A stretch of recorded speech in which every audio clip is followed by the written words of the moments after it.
the Bible here says, there is a man called Moses. And Moses is called by God, and God calls him to himself, and he shows him the pattern of what needs to be built. And then so knowing that pattern, God has to now select people who will now build the work, so that they build according to the pattern that is shown by God.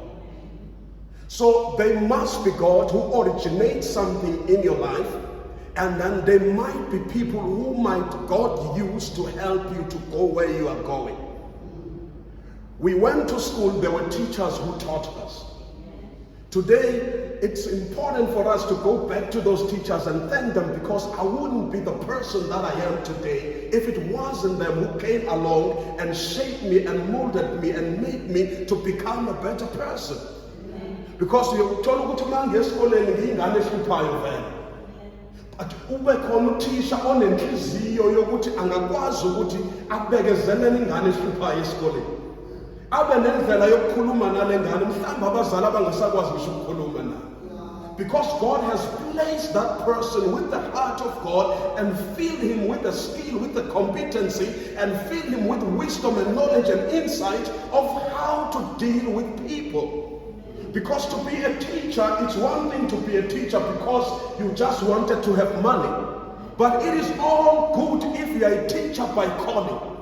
Because the Bible says, even if you look at these two people that God is calling, he says there is Bezalel who's been called by God, and God never filled Moses with his spirit pertaining to this work.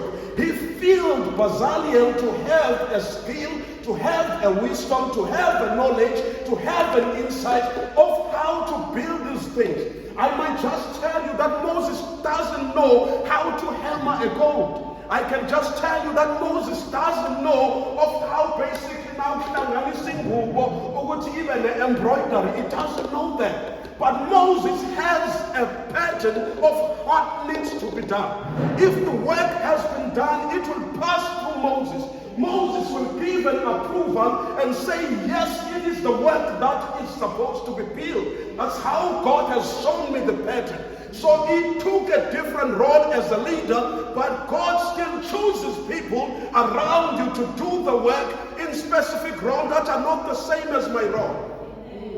I might be here and be preaching, but I might not know how to play a keyboard. No matter how hard I try to play that keyboard, I just don't have it because I'm not called to do it. I am called to teach and to preach the word of God, and that's what God has called me to do. And I need to excel and to make sure I refine my skill, I refine my competency. I keep on praying to God that he must give me wisdom of how to lead. He must give me wisdom of how to shape people as a leader. But there will be somebody who will be skilled there. He will teach. He will just take that keyboard and play. He will play something, no matter I can spend 20 years trying to learn the keyboard, but I don't have the Spirit of God for me to move. I cannot be a singer. I am not gifted as a singer. But that's why we have Bob Mkize, because he can do that better than I can do. I can sing just for the sake of singing because we have to sing. But there are times where you need people who are skillful, filled with the Spirit of God, having the insight, the understanding of how to operate in that particular field. And those people are designed by God to do that work, and they will do it exceptionally compared to other people.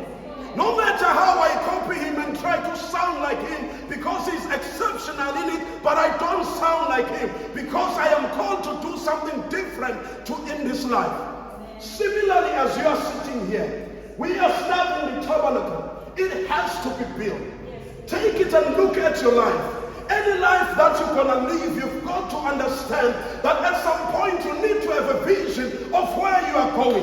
You see yourself where you are today, but then you know where you are going tomorrow. Where you are going tomorrow might need 7 people who are gifted today, who can shape you and mold you and make you a better person today, so that tomorrow you are more effective and productive in your life.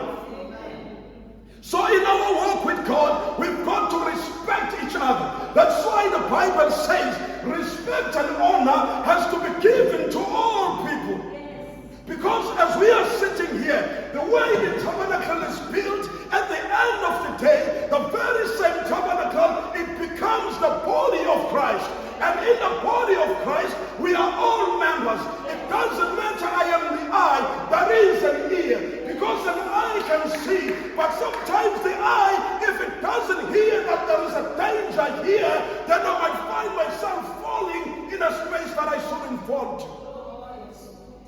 So God looked at Moses, spent 40 years running in the mountain, called him in that mountain, and Moses started somewhere. If you're looking at the making of a calling of a person, you've got to see that you are not called today, you are effective tomorrow. You are called today and you will walk 7 steps. It's like a child that is before us. A child will have to mimic the things that we do. A child walks because he has seen us walking. A child, if you take a child and you put him in a forest and he is among the baboons, he will act like the baboons because they learn by seeing, they learn by hearing. They will not talk like I talk because they never heard the word mommy, but they have heard the growling of a lion. They will growl like a lion because that's what they are learning in that space. So in our walk with God, we must ensure that we learn the steps, the baby steps. The child doesn't just walk.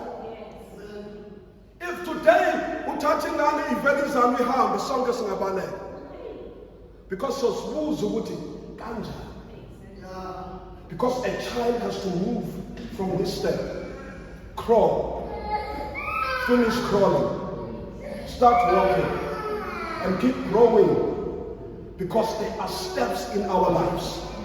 Any great man of God or any great leader you see, any great CIO that you see, they started somewhere.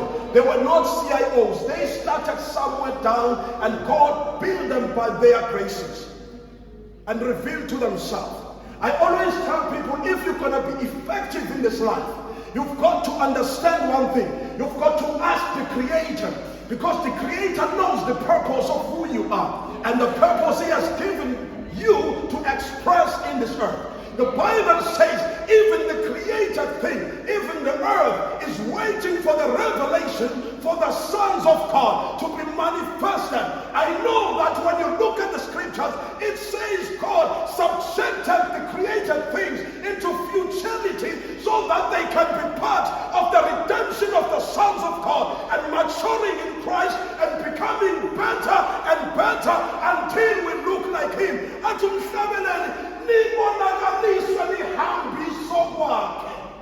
So it takes that journey with God. But I want to highlight to you, it cannot work if you never had the encounter with the Creator to know who you are. 2 cars are outside. These 2 cars are all cars. I mean, city motor is zombie. But let's see motor zombie. As kwazi ukuthi nanoma sikwazi ukuhamba emgaqweni sonke ngoba ngidiyela, but thatha le moto yakhe uzambe uyihambise entabeni ubone ukuthi izokwazi ukuhamba. Ngiyakwazi, because it was not designed to do that. It's a car, yes, but it's not designed to do off-roading. But if you take the other car, I can go to any gravel, because the capability and its purpose, as much as it can go on a tar, but it can go on a gravel road, because it's designed for both of these, even for off-roading. It is the same with you. You cannot be powerful on earth unless you know the purpose from the one who created you. The earlier you know who you are in God, the better for you to start working on the skill that helps you by crying to God on a daily basis. Lord God Almighty, you said you have called me for nations. How do I go to nations? I know you have said it. And God takes you to a mentor who will mentor you, who understands how to go to nations. And you still see now the doors opening slowly, but slowly you will get there. And then if you are not patient with yourself, you will kill yourself before you even get to where God wants you to go to. Because you will tell yourself, God has called me for nations, but you are failing to talk to the 3 people that He has given you right here. Because where you are with the 3 people, that's where basically utwayeza isandla sakho, ilapho khona uzakha wena, ilapho ubona amaphutha akho, ilapho ukwazi khona ukunyuka, ilapho ubona khona ngenzi kahle la ngenza kahle lana. By the time you go to the nation, you are a well-rounded person, that when you are standing amongst people, you are a giant, and everyone is asking, who is this person? I'm here to tell you, there was a young man who was not even important in his family by the name of David. He didn't know that his DNA, he was called to be a king. He was just running after the sheep.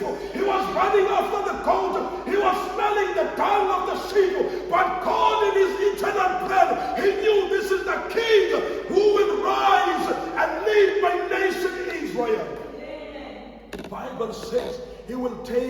father's sheep, because all others were taken to Saul to basically become soldiers. So they saw themselves as powerful and mighty, that we are now enlisted to the army of Israel.